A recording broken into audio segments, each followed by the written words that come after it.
V hramu demokracije in prepirov je za nami najbolj vroč politični teden po februarski konstruktivni nezaupnici.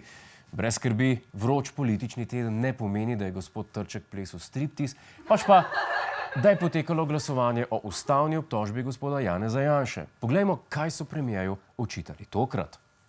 Opozicija mu očita pritiske na medije, vmešavanje v delo tožilcev ter napake in preračunljivo naročanje cepiva proti COVID-19. Pritiski na medije, vmešavanje v sodstvo, preračunljivost.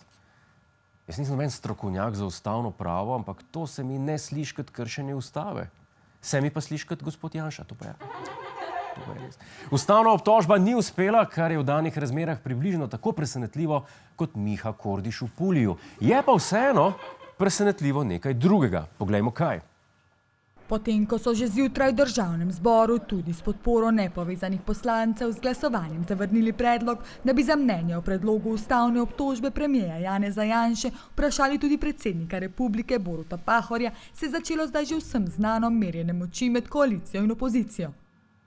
Prav ste slišali, poslanci so najprej odločali, ali naj se o ustavni obtožbi zoper premierja opredeli sam gospod neopredeljivi Borut Pahor. Na srečo je pri glasovanju pretehtal razum. Poslanci so namreč ugotovili, da se pogovarjajo o ustavni obtožbi in ne o filtrih na Instagramu. Morebitno mnenje pa potrebujejo še pred volitvami in to v pisni obliki, ne v obliki selfija. In kako je 9-urno razpravo o ustavni obtožbi doživljal častni gost, gospod Janez Janša? Olje na ogenj današnjemu razgretemu ozračju pa je prililo tudi dejstvo, da se je Janša razpravi pridružil šele 6 ur po njenem začetku. Čestitke geniju, ki je ta timing naredil, res. Prejšnji teden je bil dvojno blokiran na sodiščih, tokrat na seji. Meni se, da se vsi strinjamo, da gospod Janša rab novega menedžerja. Opozicijskim politikom se to nikoli ne zgodi. Mogoče zato, ker za njihove urnike skrbijo strici z ozadja. Ker ustavna obtožba ni uspela, tako kot niso uspele interpelacije in nezaupnica, zdaj opoziciji v praksi preostane samo še dvoje. Da počaka na volitve ali pa da premierja iz vlade s traktorjem odpelje gospod Šarc. Če je premijer zaenkrat trdno zasidran v svojem sedlu, pa smo ta teden doživeli tretji odstop v Janševi vladi. Teoretično četrti, ampak tak glih ne šteje, ne? Za nepričakovan odstop pa ni poskrbela favoritka na stavnicah, ampak njena strankarska kolegica, pravosodna ministrica Lilijana Kozlovič. In kaj je bil razlog za odstop ministrice, znane predvsem po pisanih kostimih in odličnih nastopih v pogovornih oddajah? Kaplja čez rob je bila za Kozlovičevo odločitev vlade, da razveljavi postopek imenovanja evropskih delegiranih tožilcev, ki bi morali začeti delati na Evropskem javnem tožilstvu.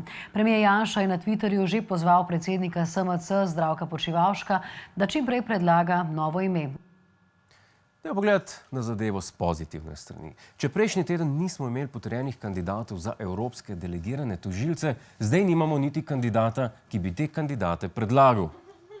A sem rekel s pozitivne strani, pardon, zmotil sem se. Za manjši zaplet pri imenovanju tožilcev ima vsaka stran že izbranega svojega krivca. Opozicija, na primer, krivi vlado. Gre pravzaprav za napad na pravno državo, gre za očitno politično strankarsko vmešavanje v kadrovske zadeve državnega tožilstva. Vlada je danes ravnala nezakonito, samo državno tožilstvo je to sporočilo, tudi ministrica, vsi postopki za imenovanje delegiranih tožilcev so bili opravljeni zakonito. Da bi se trenutna vlada želela vmešavati v delo sodišč, pa dajte ga nehatno srat. Pa dajte nehatno. Pa kaj bi pa imelo tega? Razen nadzora nad lastnim sojenjem, to so navadna napihovanja. Dajte no nehat.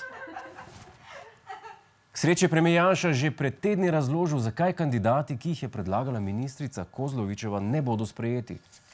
Ona predlaga vladi ali pa posreduje predlog vladi naprej, da se imenuje na neke evropske funkcije tožilce, ki ne znajo tujega jezika. Razumete, mi terjamo tuj jezik, znanje tujega jezika, ne vem, za sekretarsko mesto v kabinetu. So stop salting the mind. Iz te izjave smo se nekaj naučili. Da po Janševih kriterijih njegovi ljudje dobro vladajo tuje jezike. A je on že kdaj spoznal gospoda Počivalška? Sam vprašam, ne vem. Zanimivo.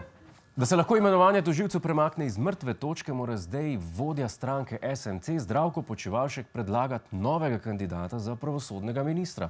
V nasprotnem primeru bo kot predsednik stranke to funkcijo moral prevzeti kar sam. Kar pa ne bo idealno, ker roza kostimi mu pa res ne paše. Hej, to je naš YouTube kanal, klikni na ta gumb in se naroči, da boš na tekočem. Polajkaj pa nas tudi na Facebooku in na Twitterju, pa na ulici, pa na kakšnem javnem WC-ju.